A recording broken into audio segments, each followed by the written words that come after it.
Addressing young adults with alcohol use is our topic today. And we are really happy that so many people can be here. And I want to share a little bit about myself. My name is Kathy Schwartzhoff. I'm one of the 3 mentoring coordinators at Helping Services. And I have been with the agency, it'll be 30 years, June 1st. I've been a certified prevention specialist, which means that I have skills in addressing and knowing information about substance abuse prevention. And I've been a mentoring coordinator for 23 years. So, and my favorite pastime, I would say, is being with my family and especially my grandkids. So that's a bit about me. We are joined today by 4 wonderful people who have worked super hard to get here today, and they have created everything that you will see today and get to help with presenting information. And I'm going to have those students, first off, they're all Luther College students in the nursing department. They are going to share a little bit about themselves. So go ahead. Hi, everyone. My name is Shakira Herrera. I am a senior here at Luther, and my future plans are going to the Twin Cities, Minneapolis particularly, and I'm going to be a medical oncology nurse. Hello, everyone. My name is Devin Cotenbeetle. I'm also a senior nursing student here at Luther. After graduation, I will be going up to Mayo in Rochester and working on their bone marrow transplant floor.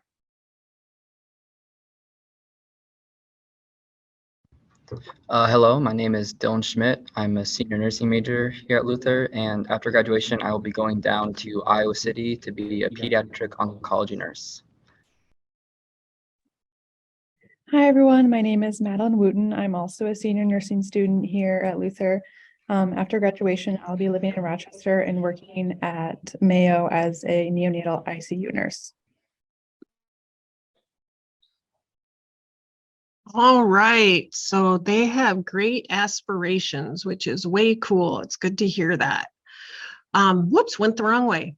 Want to talk a little bit, first of all, about youth mentoring.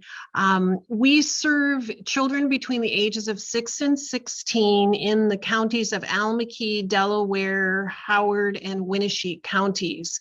And mentors are folks who hang out and spend time with youth, helping them feel good about themselves, enjoying time together, passing on knowledge, and most of all, having fun. That's what the kids say about the mentoring experience. Currently, we are working on reaching a goal of finding 6 mentors in each of the counties that we serve. And right now we have 10 mentors who have joined us that we now have, we're 42% towards our goals. So we need all of you to help us get towards that 100%. So think about being a mentor yourself. Or if you're not able to do that right now, we'd really like you to pass on the idea to someone and actually encourage them and say, you'd be good at this. And the most important skill that a mentor needs is to be a friend. And so each and every one of you possess those skills to be a mentor. So that's what the youth expects, is someone to be their friend. And it's 4 hours a month, which isn't a lot of time, but it's the world to those kids because they really need somebody to hang out with. We encourage you to go to our website and see all that we have to offer. We just changed our page so it looks really fabulous. So we want you to check that out. So really consider being a mentor or ask someone else to be a mentor in the counties that we serve. And if you are not from the counties that we are in, we can get you connected. We actually had somebody last week that contacted us and wanted to know what there was in Fairfield.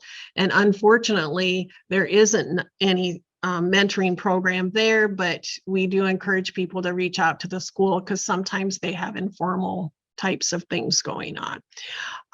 And one thing too we should share is that mentors can spend time out in the community, like you can see Marianne and Evie at the bowling alley having a good time. Or they can be at the school and meet with the youth an hour a week. So different models, there can be an individual, it can be a couple, or it can be a family. So lots of ways to do it. And we want to get you involved and get you connected with the youth. So that's our commercial about youth mentoring. Today we have an hour, and we really want to go over some great information that the students have gathered. First of all, we're going to be looking at statistics and seeing what's happening with youth. And when we created this concept of what we were going to talk about, we really are looking at youth or young adults who are age 14 to 20. So that will be the age span that we'll really focus on today. After we talk about those trends, we'll look at brain effects, and of course, effects on the brain also affect other parts of the body as well.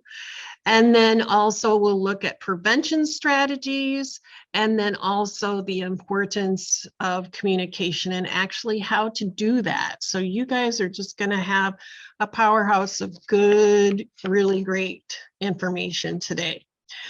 So our first area to look at is trends, and we want to look at the state first. And Iowa is ranked as second in the nation for excessive drinking.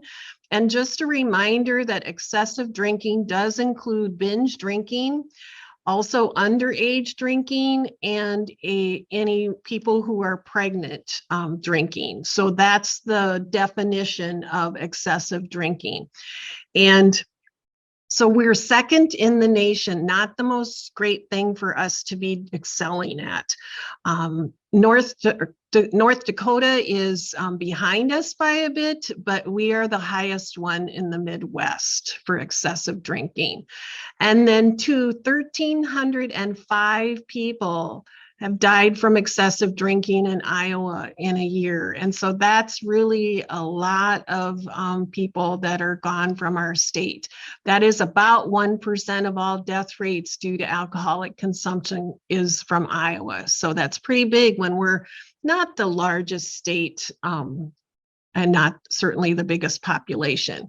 And then 2.45, almost 2.5% of people who die from excessive drinking are under the age of 21. So they can't even legally buy alcohol, but they have actually died from it. So pretty powerful statistics. Now we want to kind of look at kind of a little bit closer to home. And today we will be focusing on those counties of Alameda, Delaware, and Howard and Winneshiek, because those are the ones that we cover in youth mentoring. If that's not the county that you're from, you can just relate to that. If your county's bigger or smaller, it may be similar. And we can also encourage you to look at the citing to see where we got the information, and you can go and check out your own area. So this first demographic just gives us a glimpse of the size of the counties that we're talking about. And note that the male-female ratio is really pretty close to the same. Also, there's certainly race-wise a large percentage of white population. And then you can see here too that the age of, or the population of those 14 to 20-year-olds, it's around 15,000 people that we are talking about, 15,000 young people that we're going to be sharing information about. So next we want to see how they are actually using that. And Shakira's gonna, or am I sharing this part, Shakira? Okay, sometimes we have to check and make sure that I don't step on anybody's toes.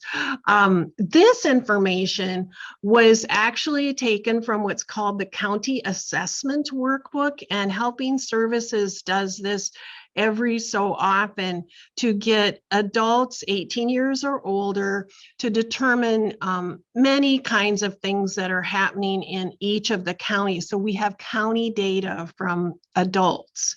And you can see here in 2018, it's always good to look at that state of Iowa bar that's at the top, because that tells you what the overall rate is. And then you can just look at how that compares. So in 2018, Almaquy and Delaware were lower than that state rate, and Howard was higher, and gosh, Winneshiek was really high for that one. And then 2019, you can see that there's some variance there too, but look how Almaquy really jumped up in 2019. And then 2020, Howard went up there. I'm sorry, that's 2021. I misspoke there. So lots of interesting things there. And certainly COVID could have been a factor too in 2021. People weren't out in bars as much, but there was a lot of drinking that happened. People were in their homes, and of course they could get it delivered to them in their home, which we're not sure that was the greatest concept that anybody thought of. So now we're going to turn it over to Shakira. Hello. So I'm going to be talking about drinking by grade. We use the Iowa Youth Survey as the basis of information. And this survey that we're talking about here is generally conducted every 2 years, and it is administered to grade 6, 8th, and 11th. So we're looking at 8th and 11th due to the our population range, and schools can decline to conduct the survey. Here we have statistics from 2021 in the state of Iowa as well as the counties. Howard is from 2018. Sorry, we don't have Howard on here because the results were a little bit inaccurate, but we use the 8th, 11th grade. We see that these counties have a small percentage of alcohol usage for 8th grade, but this is huge because these are 13 to 14-year-olds that are saying that they have had more than a sip of alcohol before. Then what's even more alarming is that when the 11th graders completed the questionnaire from the same schools, it jumps to an even higher rate. We see a 10 to 40% increase across the board. And these are individuals who are just 16 and 17-year-olds. But yeah, we do not have data for Howard County. And we can move on And the to reason next we slide. don't is that Howard County schools did not participate. It's not like we couldn't find it, it was that they didn't participate. So, yep. Alrighty, and then we're going to talk about the community perception of alcohol. This is a community survey that was done actually by Helping Services. The population questioned were individuals who are 18 years old or older. They were asked the question, would you consider alcohol consumption not wrong at all, in quotations? So we see an increasing trend. For example, if you look at Almaquy, it jumps from 10.2% of people thinking alcohol consumption is not harmful to 27.8%, sorry. So we see overall, we kind of see an increase in people saying that it isn't harmful.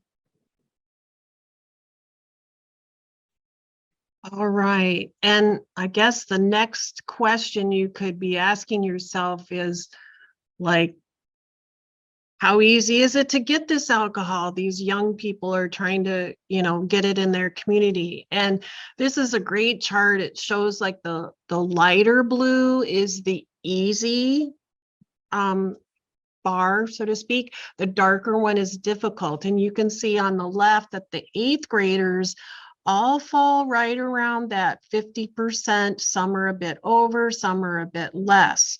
So the 8th graders, as compared to the 11th graders on the right, they're really close to that 75% finding it easy to get alcohol. And so there's really a big change with those 8th graders. And again, it kind of makes you think the next thing of like, where are they getting it from? So let's look at that next. In the Iowa Youth Survey, there was actually questions that said, yeah, if you did use alcohol in the last 30 days, where did you get it from? And there actually were more categories than what you see here. The parent guardian information that's here shows that really when they answered that question, they were saying, I took it from my parents' cabinet. There also was another area that said, my parent gave it to me. And you kind of go, really? But some parents feel like it's safe in their home and that they have control over things. And so that's just something that is part of community perceptions that we need to understand. And then also they were asked, like, they could have said, I bought it. They also could have say a friend gave it to me. And actually the one that says pay someone to buy it, it was more so that they gave somebody money to buy it, which is a little bit different than paying someone to buy it. But you can see here that there's, with 8th graders, it's certainly more of the parent being the way that they get it. And like we said, this actual percentage is from that they took it or, found it in their parents' cabinet or wherever they store their alcohol. And with Winneshiek, the reason that there's those asterisks is because there was less than 10 people that answered that question. So it's not viable data if there isn't enough participants. So then comparing this 8th grade group to the 11th graders, the same question, you can see there's a definite shift that, yes, some folks are still getting that from their parents, but there's certainly that shift to that they're going to more parties, that there's alcohol being served or available. And also look at Winneshiek County. They're the ones that are saying that they would give somebody money to buy it, and that's their highest percentage. So a big difference between those 8th grade youth and those 11th grade youth of how they're getting their alcohol. So just kind of reviewing what we've looked at in this section, we see that there's an increase of alcohol consumption in each county compared to the state of Iowa. We also see that 11th graders, about half of those students have consumed some form of alcohol. And then community perception of alcohol is becoming more normalized. We can also see that the main source for getting the alcohol changes as the youth gets older, from parent guardians to parties, and then also somebody else giving them money to purchase it. So what does everybody think as far as these statistics go? Do they resonate with you? Do they sound accurate if you're from that county or know that county? What are folks' thoughts? And you can put something in the chat if you're comfortable, or you can unmute yourself and just share a little bit. It's up to you. I have a question. Mm-hmm. Why did you bring up race in that 4th slide? Why did we bring up what? I'm sorry. Race in that 4th slide? Just to get a sense of what our demographics are like. And there are definite risk factors, and research has shown that race sometimes does affect the alcohol consumption. I have not seen any statistics related specifically to this age group related to that. Okay. Thanks, Allison. That was a great question. And is there anything in the chat that we need to address?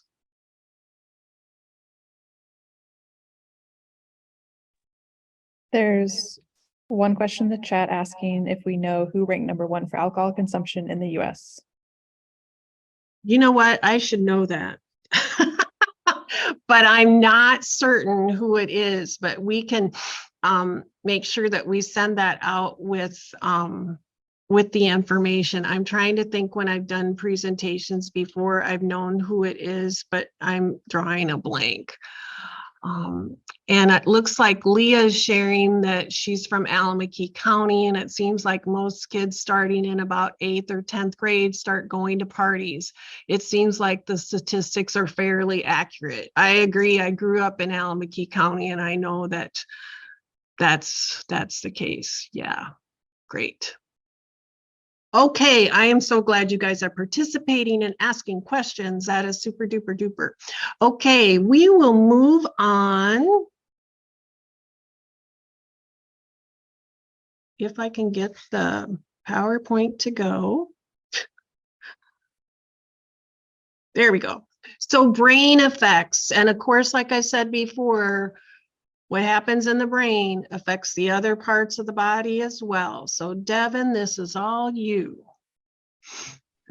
Thank you. So on the slide, we have a diagram that displays the different parts of the brain. So if we move forward just a little, The first part I want to highlight on is the prefrontal cortex. So this is considered the control center. It's responsible for judgment, behavior, and impulse control. I think Kathy, you need to move your microphone. That what? Your microphone. While he's speaking. Okay. Thank you, Greta. Perfect. Sorry about that. So dealing with the prefrontal cortex, alcohol can negatively impact different aspects such as planning, organizing, managing time, paying attention, and inhibition of inappropriate behavior. And so the next part that I wanted to highlight is the hypothalamus. Perfect. So in the hypothalamus, this is a key part in our stress response. So that fight or flight. Early alcohol use can suppress our normal hormonal response, which can lead to long-term alterations within our stress responses. And next is the cerebral cortex.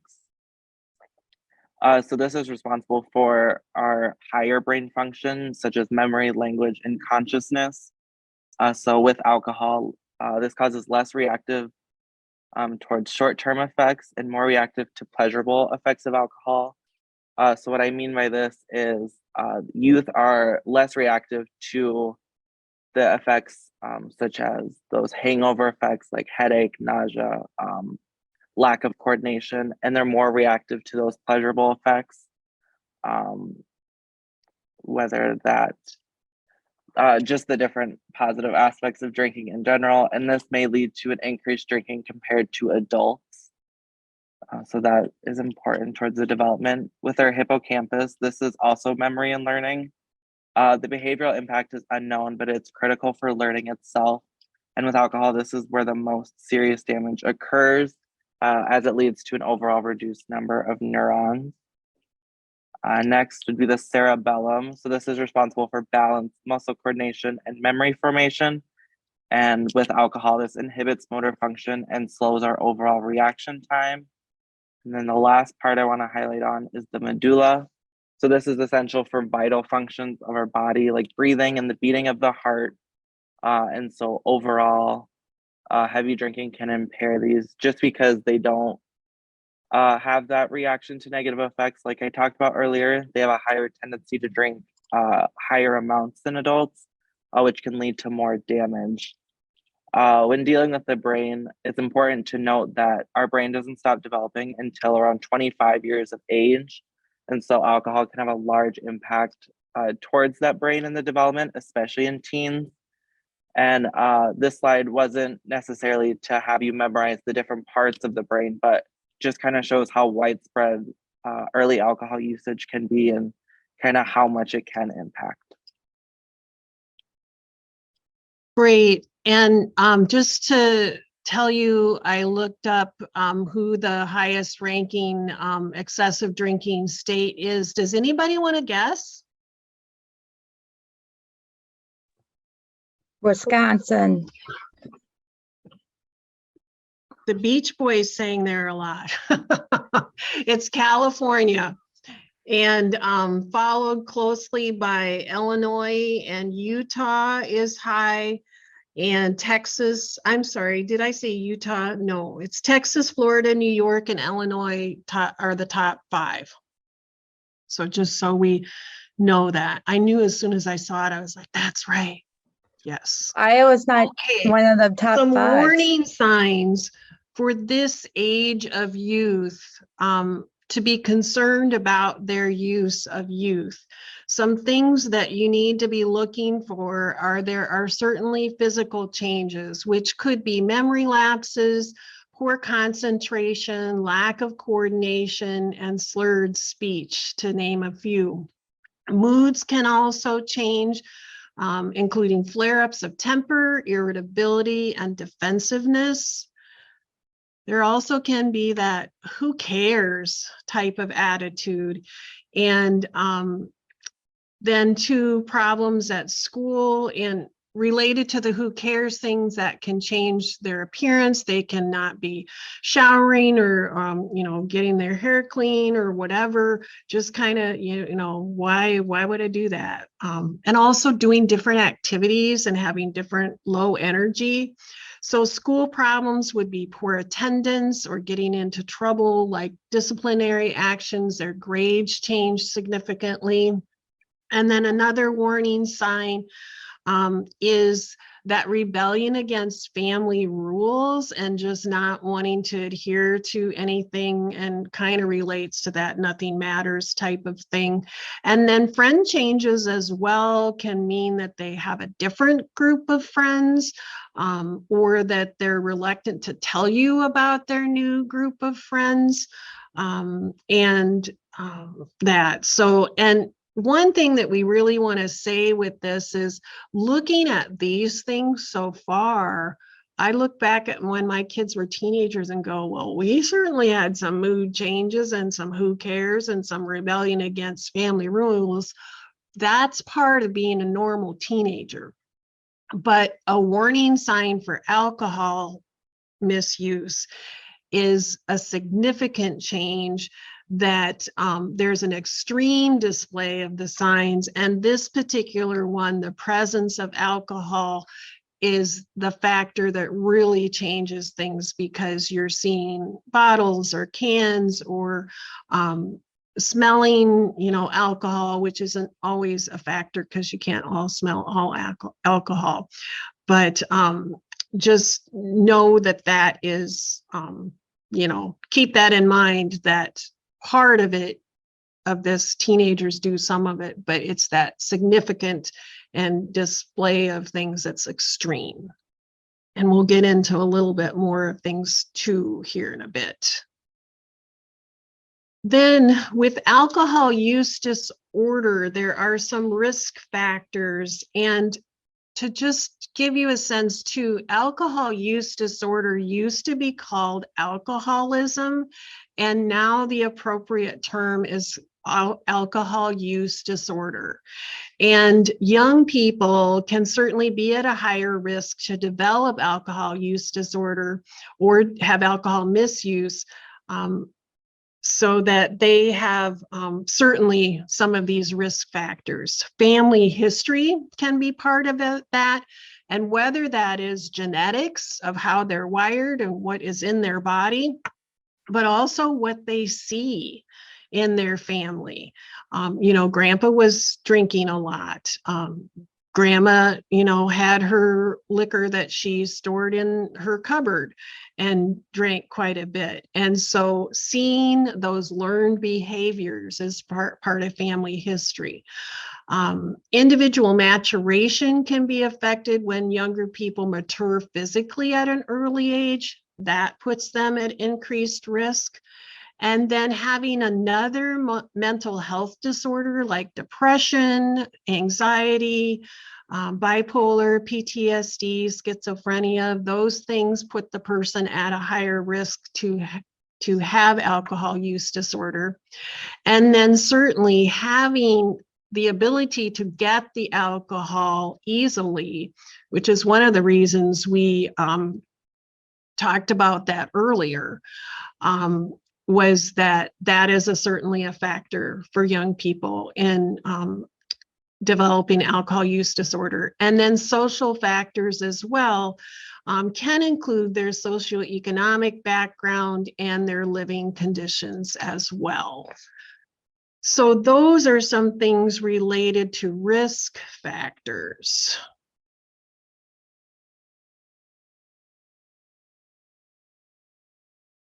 And Devin, were you gonna do this? Yep. All right, so this slide just kind of gives a brief overview of what alcohol use disorder is. So ultimately, it is a disease of brain function. So essentially, alcohol inhibits specific neurotransmitters within our brain that are essential for both learning, memory, and just overall proper brain function. And they're staged by a mild, moderate, and severe stage. The more prolonged the alcohol or more severe the alcohol consumption is, the more severe the disorder may be. When withdrawal occurs and there isn't as much alcohol consumption, CNS excitability occurs, and this is what leads to those withdrawal symptoms.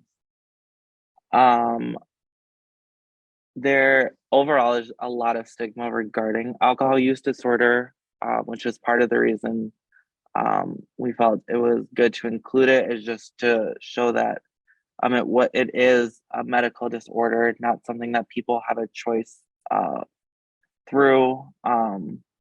It's something that they can't just get over. Like many years ago, people may have thought it requires the use of medical and psychological treatment. And it's something that people going through this just need a lot of support at that time to kind of help get through treatment.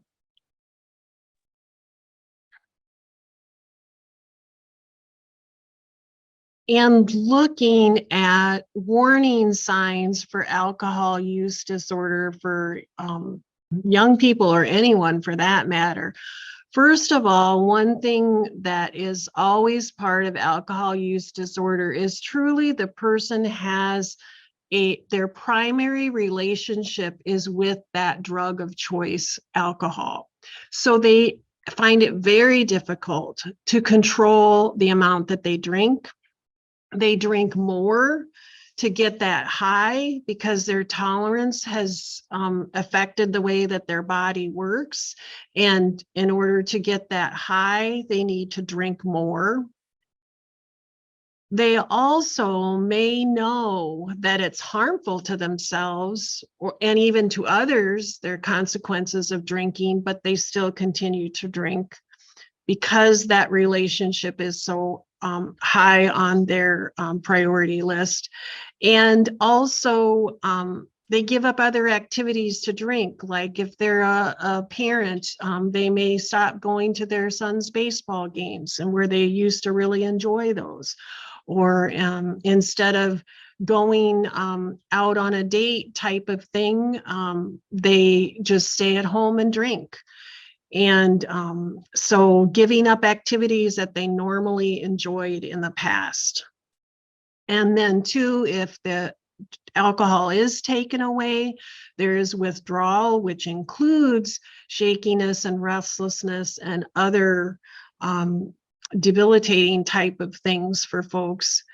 Another warning sign of alcohol use disorder is that the person can conceal their drinking, have special places like Grandma had her little bottle in her cupboard, and she may think that nobody else knows it's there, but other folks do, but they try to conceal it. And They also make up excuses to drink, like, oh, I had a rough day. That's enough. That's all they need. Oh, the dog bit my shoe. Oh, here's another drink. They also lie about their drinking, and that's part of the concealing too, is to, oh, I've only had a couple beers. And another part of that is certainly frequent hangovers. There can be accidents such as crashes, falls, drowning, burns, lots of and yeah, I said crashes, but just thinking about getting into a car and driving, not a good thing. And we hope, 20-year-olds are old enough to be driving. So they should be cautious in that. And then two, certainly memory loss and blackouts are part of this. So any questions or concerns that sharing that anyone wants to ask about or comment on at this point?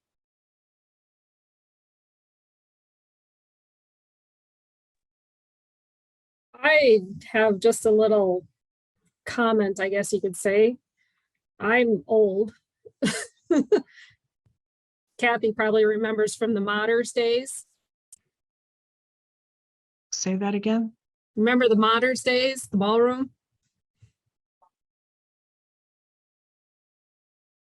I'm sorry, was there a question? No, I was just going to make a comment. The Modders Yeah. ballroom. Mm-hmm. I worked there when I was younger than drinking days, but I offered myself to drive a lot of drunk people home. Even though I couldn't legally drive, I still did it because I cared about other people. It was probably safe. It was safer than them driving themselves. And it was safer for the other people that were Yeah. still sober. Exactly. Now, we just want to say we're not going to endorse that you let other people drive if they're not licensed. But anyway. No, that part wasn't probably correct, but it was basically between midnight and 2 a.m. And you never know if there's a deer on the road either. Yeah, exactly. And I cared. Yep.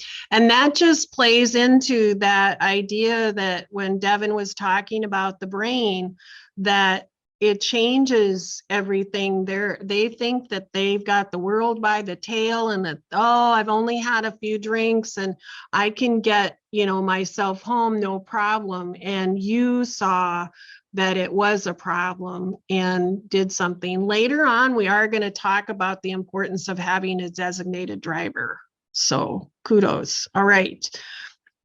So we're going to move ahead here. Every time I change my volume, it hesitates to go to the next one. There we go. Oh, did that go way too far in advance, guys? No, we're good. Okay, techniques to prevent alcohol use. We have a true or false question. So we want you to either put true or false in the chat or unmute yourself and say true or false to this statement. Raising the drinking age to 21 has been the most effective way to prevent young adults from developing alcohol use disorder. What do you think?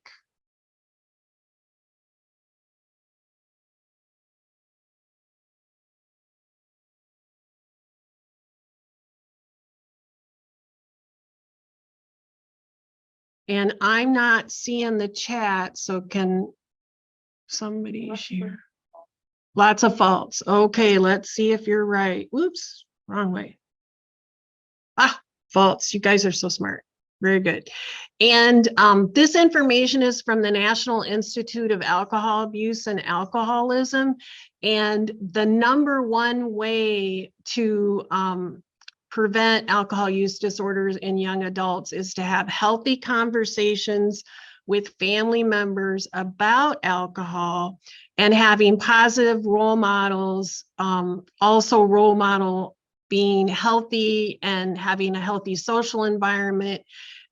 That's the most effective way. I do want to say that in my day, I saw the change from the legal age in Iowa from 18 to 21. And I will say that it did deter some youth, but in our area, they just went to Wisconsin if they really wanted to drink, which was even more of a hazard, as you said, with having people drive on the road. So we've learned from that there are better ways to do that. So Dylan.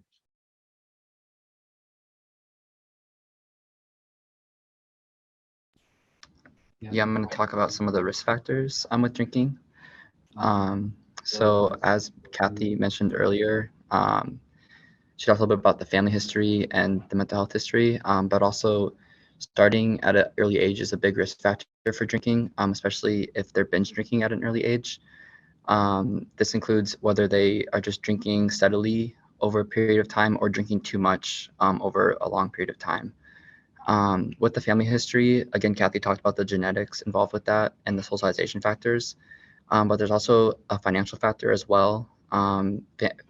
Kids who come from families who have more money are more likely to develop alcohol use disorder because their families can afford the alcohol. They're more likely to have the stashes of alcohol in the home. And then the history of trauma or mental illness, people with a history of emotional trauma have an increased chance of developing alcohol use disorder. But probably the biggest factor is the social and cultural factors. Drinking has become a method to gain acceptance. So specifically for individuals who feel the need to fit in or who struggle to fit in, as well, the media also has this like glamorous portrayal of alcohol that makes it attractive for a lot of young adults. And the greatest influence on these young adults is their parents and peers and their role models. If their parents and peers and role models are drinking, they're more likely to develop alcohol use disorder as well. So we can go to the next slide. So some protective factors that come along with alcohol, with less access to alcohol, it is less likely that an individual will develop alcoholism. And then also some like social and cultural factors with their spirituality. Cultures where drinking is considered shameful may cause people who suffer from alcohol use disorder to hide their condition and avoid treatment. People who have a sense of belonging in the community and have a high self-esteem are less likely to drink as well. People who have strong bonds with their family, positive relationships can also prevent alcohol use disorder. And then also setting clear boundaries and expectations that are realistic and accepted by both parties in a relationship can help kids not drink or young adults not drink as much. So positive behaviors and achievements should be recognized by parents and peers.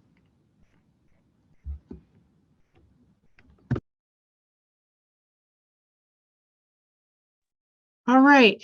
And looking at the accessibility of alcohol, some things to kind of help you to know is that density is something that's important. And what that means is if there are a large number of license holders, that includes bars, that includes retail places, convenience stores, anybody who sells alcohol, if there's a lot of them in a very small geographic area, that increases the risk for folks. And so that's why we hope that folks who are on boards that look at approving licenses are aware of that is a factor. So we want to make sure that helps keep our communities safe. Another thing that is a factor in accessing alcohol is that on college campuses, college students have higher incidences of binge drinking. Their rates are higher, and higher incidences of driving under the influence of alcohol, more so than their non-college peers who aren't living on campus. And two, college life also has there's certainly that unstructured time. You're not under your parents' wings, so to speak. You're doing your own decision making. And so there's lots of opportunity with what is on campus and what's available to you. And it can lead to some of those problems. And then two, another factor is cost. And if the price of getting a drink is higher, folks will say, like, if you go to a certain bar and you know that that particular bar charges more for your drink of choice, you're not going to drink as fast or as much. And you may even finish that drink and go to another place that it's more affordable to drink. Two, knowing that young people often have a budget that isn't very robust, so they've got to really make their dollars stretch as well. So those are some things to keep in mind related to accessing alcohol. Relationships with peers. This is where I said too that we were going to talk a little bit about the importance of having an individual that does stay sober, that can drive folks home safely. If you are hosting, if you are of this age group, you certainly should not be having any alcohol available. But if there's an adult that is hosting, you shouldn't be supplying to minors. Not only is it illegal, but it's also not a best practice or a healthy thing.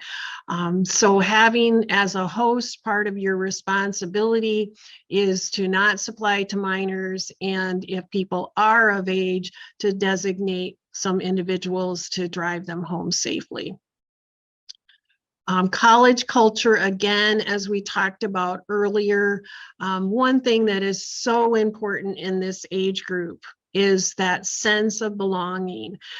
Youth need that. It's part of their DNA to realize their friendship groups, and friendship groups have changed significantly when they go to college because they don't have their high school buds anymore. They may be, something that helped them in high school was being in drama, and they're not in drama when they're on college campus because it takes too much time and they have to attend to their studies. Athletics and Greek systems also can have an expectation, not all of them do, but they can have an expectation that this is what we do and we will drink. And there's also research that says that of the first 6 weeks in the freshman year is a very vulnerable time for college age students to start making some of those choices.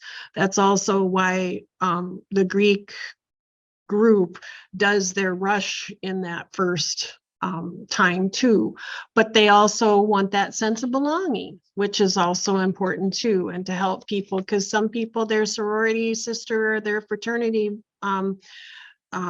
guys are their best friends, and so we're not negating that good friendships can happen in those places. Then also other efforts are very important too, that having that good communication with positive role models and even other people. If you're going out, you can talk to your friends and say, hey, I'm not going to drink. Can you be my bud and help me fulfill that for tonight? There also are programs like Helping Services has a lot going on that can help folks get ideas of how to stay healthy and to do alternative things that are healthy. So keep those things in mind, and that is part of that relationship with peers. Then the relationship with the parents, as we said earlier, it is the most influential factor for impacting alcohol use disorder with adolescents. And the more stronger a youth feels that that relationship is and that they can trust that adult, it increases their likelihood to delay drinking. That open communication is really, really important. And a young or a adult role model, no matter if they're a parent or not, can set expectations so that the child says, I've had kids say to me, I really value my grandma, and grandma doesn't want me to drink. She's seen what it's done in her family. So I look up to my grandma, so I'm gonna keep true to that I told her that I won't drink. Some strategies, and this isn't just for parents, but some of them ring truer to parents, to monitor what's in your home. Be aware what you have so that if things are missing, because we learned that earlier, that taking it from the parent's cupboard or refrigerator can be part of use exploration. So know what you have. Definitely keep that open communication and be talking early and often. Don't wait till their 14th birthday to be like, okay, now we have to talk to you about this. Be talking all along and have short conversations. They're really impactful. And then two, talk about some of the things that you learned tonight about how it changes their body. Talk about your family rules and expectations. Setting a good example is really important. You should be using in moderation yourself. You also can keep in mind when you're hosting a party to talk to the youth about these are the adult drinks and these are the drinks that are for you young people. And we as adults can drink because our brains are developed and we're making good decisions related to it. And it's just part of our celebration. It's not going to be in the excess. And that's where that too, setting a good example and seeing them use alcohol in a healthy, responsible way, it sets the tone for the youth. And keep track of their whereabouts, not like you're gonna be like suspicious and look up all this stuff on their phone or something like that. Ask them. And that's part of just visiting with them and keeping that open conversation going, because you inherently want them to be safe.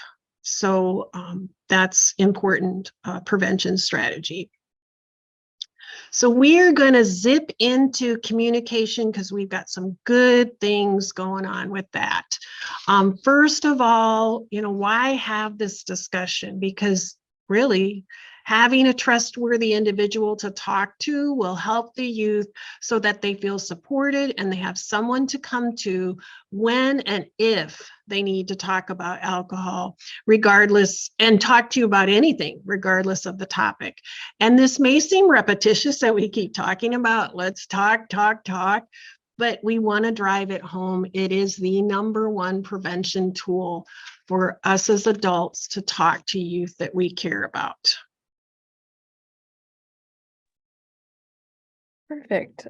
So this slide, we'll just go over quickly some ways that you can prepare to talk to a youth about alcohol or really any difficult subject. So the first thing would be to prepare for the conversation by reflecting on your priorities for the conversation, which really should focus on prioritizing the youth's happiness, safety, and health. Before a conversation, it's always good to ensure that you are calm and ready to create a safe space for this conversation. So that way you can really focus on what's being said. You may want to educate yourself beforehand, just so you feel like maybe you are a reliable source of information for that youth that you're speaking with, and maybe also make a plan and kind of have some goals for the conversation. Next, during the conversation, just do your best to be open and honest and share, a good way to open is to share a feeling that you're having, pointing out something that you've noticed about the youth, or maybe by asking them a question. And again, this just goes back to creating that safe space and trying to open a dialogue. And something to remember is that what you're trying to do isn't really just to open and have a one-time conversation. You're trying to create a safe space between the two of you or within your family or group, to facilitate future conversations and to foster trust. And throughout all this, you are going to want to try to hear their perspective as much as you can, listen to them, show that you care through listening and acknowledging. So just being a good active listener, nodding your head, maybe even verbally reflecting what you hear them saying, say something along the lines of, from what I'm understanding, this is what your perspective is, or this is what I'm hearing from you, and just kind of make sure you're listening to them, so they know that you see them and that you acknowledge their feelings and everything that they're experiencing. And here we're just going to quickly, Shakira and I will quickly go through kind of an example conversation of what maybe a conversation would look like. This is specifically about alcohol, and this is kind of like a parent-child situation, but this can fit for really any similar conversation that you may have. Hey, Shakira, do you have a moment to talk? You're not in trouble. I just kind of want to hear some things related to alcohol that I was thinking of. Yeah, sure. What's up? I've just been thinking about how when I was your age, I had a lot of friends who started to be interested in alcohol, and my friends and family never really talked to me about it. And it just made me feel weird. And I kind of wanted to see what you thought about it and if you had any questions, and just know that I won't judge you.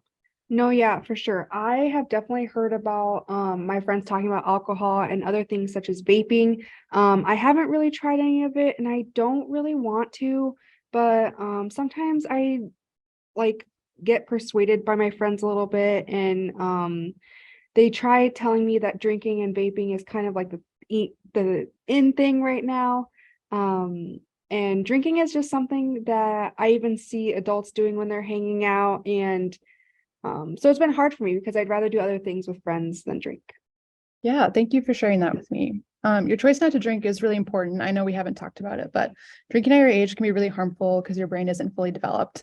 Do you feel like this is something that you and I can continue to talk about? And if you have any questions, you can bring them to me. Yeah, for sure. It feels a little weird, but I am glad that I can talk to you about it. I kind of felt like I didn't have anyone to talk to about it before. So if I have any questions, I'll definitely ask you. But maybe you can check in with me every now and then. I think bringing it up myself sounds kind of scary. Yeah, I'm happy to check in with you. I'll plan to check in with you maybe every other week, and we can talk about what we talked about today or just anything going on in your life. Does that sound good? Yes, that sounds great. And I'll let you know if I'm thinking about trying alcohol or anything else is going on. Thank you for talking and sharing with me. I'm always here for you no matter what. So we just kind of wanted to give that as an example. Is there anything that you heard during that conversation, you can put in the chat or on mute, that you felt like was constructive, or things that maybe you could see yourself using in a conversation in the future?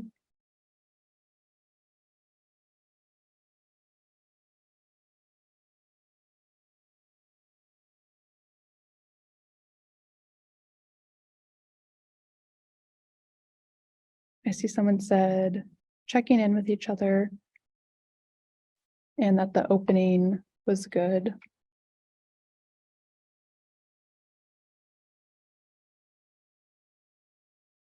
Yeah, I think the main takeaway we wanted is just to remember that the goal is to have, opening a conversation that you can kind of have a trustworthy relationship and not just have it be a one-time thing that's really stressful for everyone involved.